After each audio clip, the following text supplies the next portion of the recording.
too big to fail. If it's too big to fail, it's too big to exist. It's time to break up these very, very large and potentially dangerous institutions.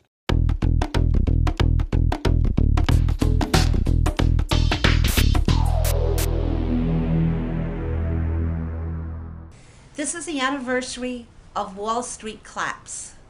Why, as President Obama said, Congress has spent lots of time bickering over health care reform, but done nothing either about reforming health care or regulating financial services.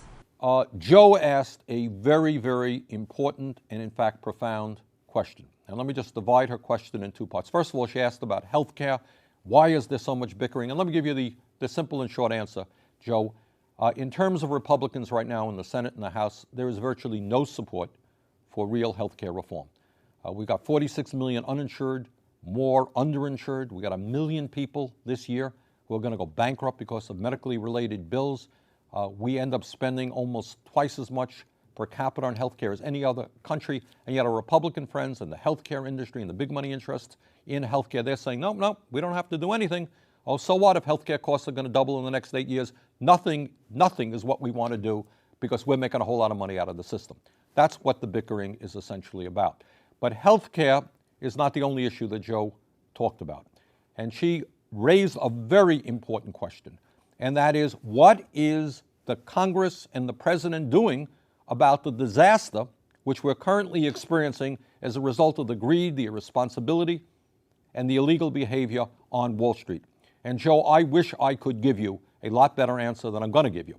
Some of us fought very, very hard for a real investigation of how a handful of CEOs on Wall Street caused the most significant economic decline in the modern history of this country, in fact, since the Great Depression.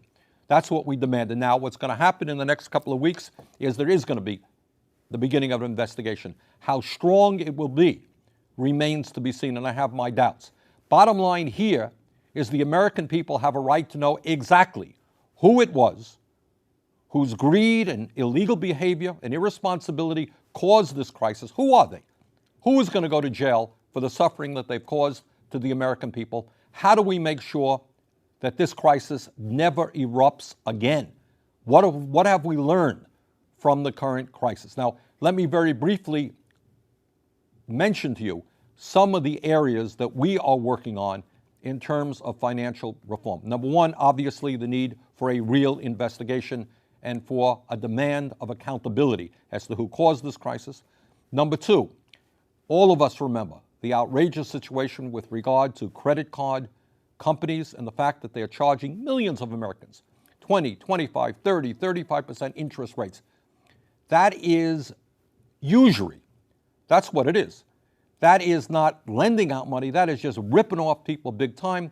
We've got legislation in that will put a cap on interest rates in this country at 15%, and we have selected that number because that is what credit unions have been living under for many years now, and in fact been doing quite well. 15% max interest rates in a usury, eliminating usury in America.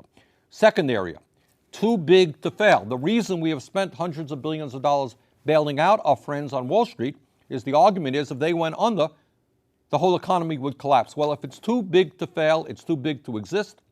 And we should learn from what Teddy Roosevelt told us 100 years ago. It's time to break up these very, very large and potentially dangerous institutions. Third area that we're focusing on is the Fed. And in that regard, interestingly enough, I am working in partnership with a guy who I like, but whose philosophy is very, very different than mine. That's Ron Paul. And Ron and I have introduced legislation which calls for an audit of the Fed. And this is legislation I think is probably going to pass. And what it says, among many other things, is that the Fed has lent out trillions of dollars in zero-interest loans to some of the largest financial institutions in the world, and we don't know who those institutions are. And Ben Bernanke is not telling us who those institutions are. So we're going to get Ben to tell us, and we're going to pass this legislation. So those are just a few of the areas that we are working on, but the bottom line is we have got to learn from this disaster, and we have to make sure that it never happens again. Thank you.